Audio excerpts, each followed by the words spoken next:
So guys, replace taog volume button switch and the power. So package niya siya guys.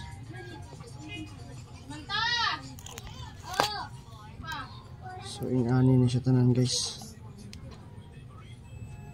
So ito siyang isa lang dire, and then butang ang button.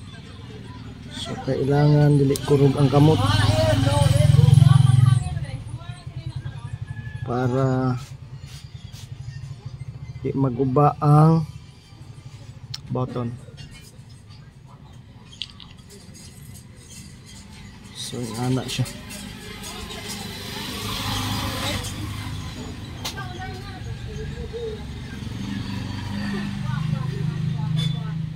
So ingana lang.